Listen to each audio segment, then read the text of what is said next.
ফুটন্ত গরম দুধের ভেতরে 4 পিস পাউরুটি আর এই কনডেন্স মিল্ক দিয়ে এত মজার আইসক্রিম বানানো যায়। ম্যাঙ্গো আইসক্রিমটা এইভাবে বানালে এত মজা লাগে, না বানালে বুঝতামই না।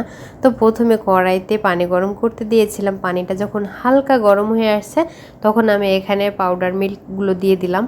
আর পাউডার মিল্কটা গুলাতে গেলে কিন্তু এরকম হালকা গরম পানি লাগে, খুব বেশি গরম পানির মধ্যে দিলে কিন্তু পাউডারটা জমা বেঁধে যায়, সেই ক্ষেত্রে কিন্তু খুব সুন্দর মতো লিকুইড হয় না। তো আমি কিন্তু আজকে পাউডার মিল্ক দিয়ে করছি, আপনারা চাইলে কিন্তু এখানে লিকুইডটাও ব্যবহার করতে পারবেন, সেক্ষেত্রে অনেকক্ষণ জাল দিয়ে একটু ঘন করে নিতে হবে।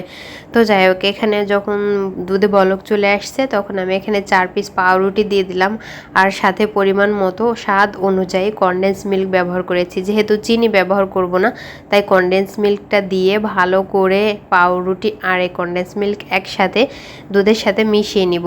আর এটাকে ততক্ষণ জাল করতে থাকবো যতক্ষণ না এই টেক্সচারটা একটু ঘন হয়ে আসে। আমার প্রায় 10 মিনিটের মতো লেগেছে এটাকে ঘন করতে। তো এটা দেখুন যথেষ্ট ঘন হয়ে আসছে, আর এটা যখন ঠান্ডা হয়ে যাবে আরও ঘন হয়ে আসবে। তো আমি এই পর্যায়ে চুলাটা অফ করে দিচ্ছি, আর একটা ফ্যানের নিচে নিয়ে অনবরত নেড়ে চেড়ে এটাকে ঠান্ডা করে নিচ্ছি। আর একটা ছোট টিপস দিয়ে রাখি, আপনি যদি এখানে কনডেন্স মিল্কের পরিবর্তে চিনি ব্যবহার করেন তাহলে কিন্তু এইটা আরও লিকুইড হয়ে যাবে, আরও অনেক সময় লাগবে আপনার। তাই খুব বেশি ভালো হয় যদি কনডেন্স মিল্কটাই ব্যবহার করেন। তো ভালো করে ঠান্ডা করার পরে আমি এখানে একটা ব্লেন্ডার জারে নিয়ে নিয়েছি, খুব সুন্দর মতো এটাকে ব্লেন্ড করে নিয়েছি, দেখতেই পাচ্ছেন।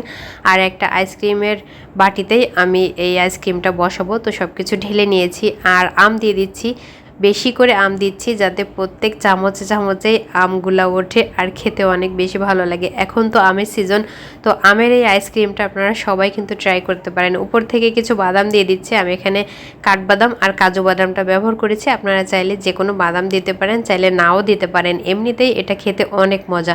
তো এটাকে এখন ফ্রিজে রেখে দিতে হবে 10 থেকে 12 ঘন্টার জন্য, মানে পুরোপুরি সেট হয়ে যাওয়া পর্যন্ত এটা অবশ্যই ফ্রিজে রাখতে হবে। তারপর 10 থেকে 12 ঘন্টা পরে ফিরে আসছি। তো 10 থেকে 12 ঘন্টা পরে আমি আইসক্রিমটা দেখাচ্ছি, দেখুন কত সুন্দরভাবে সেট হয়ে গেছে। আর দেখতে মাশাআল্লাহ এত লোভনীয় লাগছে, আর খেতেও অনেক সুন্দর হয়েছিল আর অনেক মজা লাগছিল।